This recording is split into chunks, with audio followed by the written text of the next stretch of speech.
Hey folks, you're watching Chaotic TV, and this is the first game of our next best of 5 from IEM. And in the top right on Daybreak, we have the barcode player.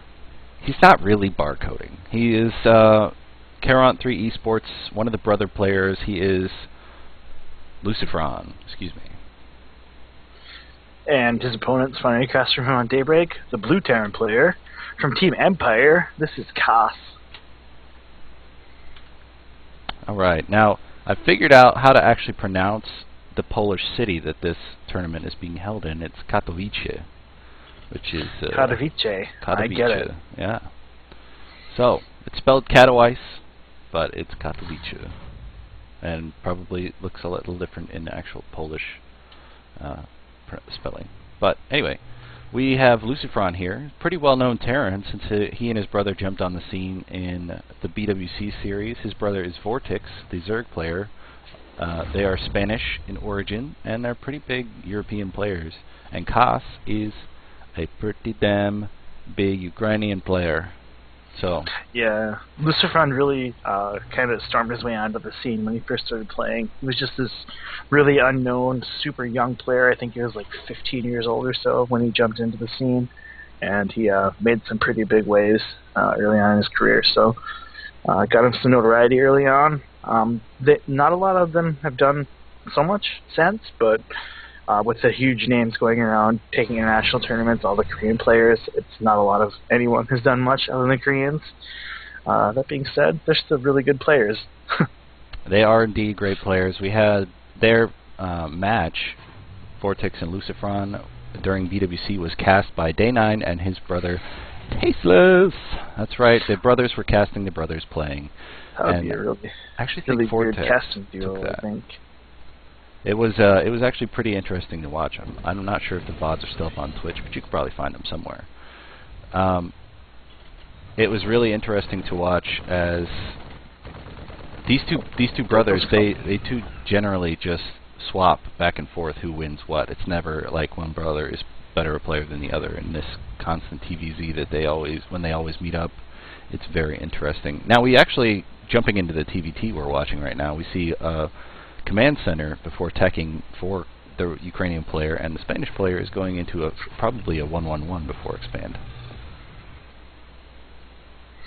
Yeah, he might not make the starport before expanding because I think he's seeing what's happening. Let me double check. Yeah, he's seeing the expansion coming down from his opponent, so he might want to drop his and try to not get too far behind, or he can go ahead and do a straight rush, which he is doing in starport now with the tech lab. So he'll be getting some banshees to try to slow the economy of the opponent down a little bit so he can keep up in his own right. Ooh, a double expand from Katowice. Yeah, he's going to have that third CC up and ready to chunk out more SCVs. So unless the starport and banshee play from Lucifron does a whole lot of damage, he's going to be able to recoup any SCVs that are lost very quickly with three command centers chunking them out. Yeah, this command center type build reminds me of a game I watched the other day. Protech, I don't know, he's a somewhat well-known 2v2 player. Just screwing around playing 1v1 games. He built something like 23 command centers and kills the opponent with just SCVs. This was kind of the opening. That's one of those trolls, huh?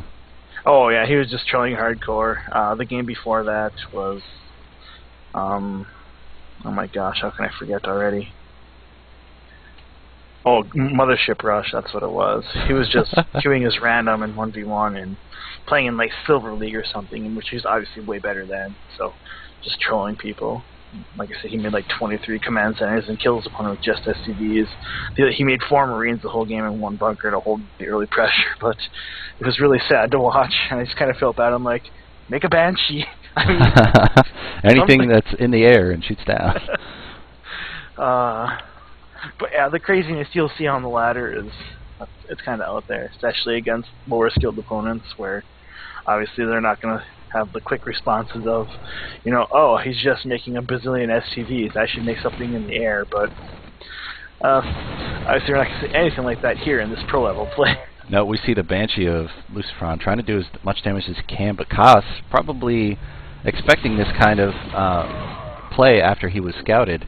He built just pure Marines, knowing that you don't need Marauders to kill Banshees, and the Banshee is pulling back. He has missile turrets going up too, so it's even worse for Banshees. Yep, and he's got 3 command centers that can just scan if it's supremely necessary. And the single Banshee with Cloak finally finishing in about 10 seconds is going to be able to do, I don't know all that much, because Lucifron hasn't built another Banshee behind him. The first Banshee's already nearly dead. The second one's coming in. He's got them split up, so that's something for him. But with the missile turrets up and ready, Katowice is going to be completely safe against this. And there he catches that one before it even gets to the mineral line. He's not even bothering to scan it at this point. He's just losing Marines because he can. So now he's going to back out to the safety of this missile turret and be completely fine. Yep. He's got the other Banshee from Lucifron has taken about 8 kills right now, some Marines, some SCVs. The total SCV count lost is only 4, so it's mostly Marines being lost for Katowice, so it's very easily replaceable Marines. It seems that Katowice is one to do things in threes, because he got 3 gas, 3 command centers, and he had 3 barracks, but now he's got a 4th with a tech lab, but researching STIM. Oh my god. He's destroying his holy trinity. Anyhow. Yep. There are 3 command centers out for Lucifron right now as well. Yeah, Lucifron. He's just playing the catch-up game at this point as far as economy goes. His tech is ahead with the starport out, working on siege mode and siege tanks. Probably going to transition into marine tank type style with some medevacs to support the Marines do drops. Just some standard Terran play here. It just becomes a big positional game. We see double eBay out for Lucifron, getting these 2 upgrades up going up for him. That's going to give him an advantage if this game goes any farther, seeing as Katowice only has a single engineering bay. Yeah, if he's able to get any more upgrades going on before Katowice gets his second eBay up, then we're going to have a bit of a lead for Lucifron. But Lucifron is actually behind in the supply right now, and he's going to have to build even more facilities, or production facilities, to catch up to the army of Katowice right now. Katowice has just a ton of barracks coming out. 3 of them are 3 reactors. He's going to have just a bazillion Marines. Marines are essentially free, and they do infinite damage, and yeah, Terran is good. Terran is good, and this Banshee coming in with no cloak energy on it is getting another couple of kills, mis-targeting onto that supply depot for a little bit. Probably missed it from getting 2 shots off on weak Stimmed SCVs. up and just about kills it. 2 health left on that Banshee. Katowice is taking his first third in this matchup. His first third. His friend. Yeah, first third. First third. He's going to take a second third, centers, but, also called his 4th. Has the orbital command at the 3rd, not the natural 4th that we had the other day on Ohana.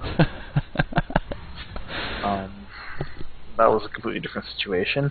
Here comes another command center for Katowice, so he just wants to keep his economy rolling, keep this marine tank type play up.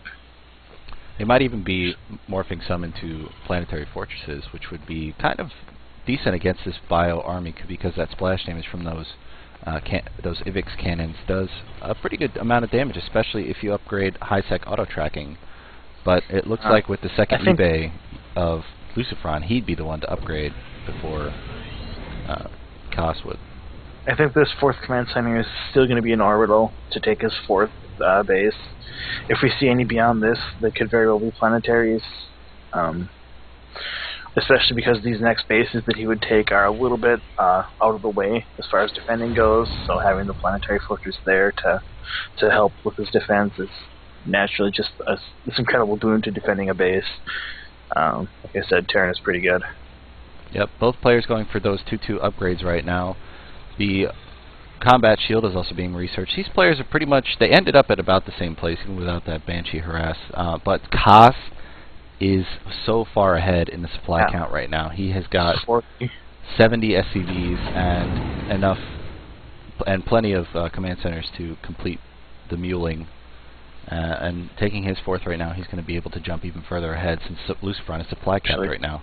His big lead here is in the form of Marines. He has 25 more Marines than his opponent. Lucifron does have the lead in siege tanks, which is a huge deal in TVT. So we can't really count him out of this game just yet. No. That said, here comes 3 more barracks for Katowice. He wants to keep this bio lead. he's already producing up to 10 Marines at a time without these 3 more barracks building. Both players building those additional factories so they can continue their siege tank production.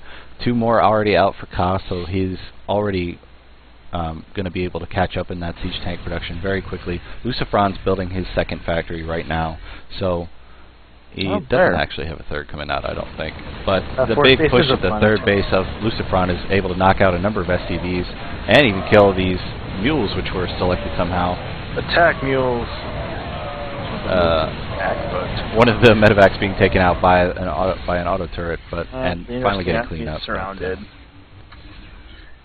It was just a way to get Lucifron's army out of the way for Koss to move in towards this main ramp at the natural. And it looks like there's going to be a bit of a skirmish here. The siege up of Lucifron is not enough to protect the natural ramp, but the stem of Koss moves in and he's picking off all of the tanks right now. He's got... Wow, just completely knocked him out. The upgrades are even right now at 1-2 for each player. All those extra barracks. That many Marines just made the siege tanks not even matter. That's pretty impressive. It's very impressive indeed. Koss right now has a 60 supply lead, and even with this single sieged up siege tank, I don't think the Spanish player is going to be able to survive this push into the 3rd right now. If he knocks out this 3rd, there's absolutely no way that Lucifron gets out of this. He just GG's early up, and Katy Perry has left the game. So we are very quick. Game 1 of this best-of-5 series. 3 more command centers coming down for Koss behind all of this, and we're going to jump right into Game 2 in just a second. From Chaotic TV, I am KO. This is Clips. And we'll see you soon. Thanks. Cheers.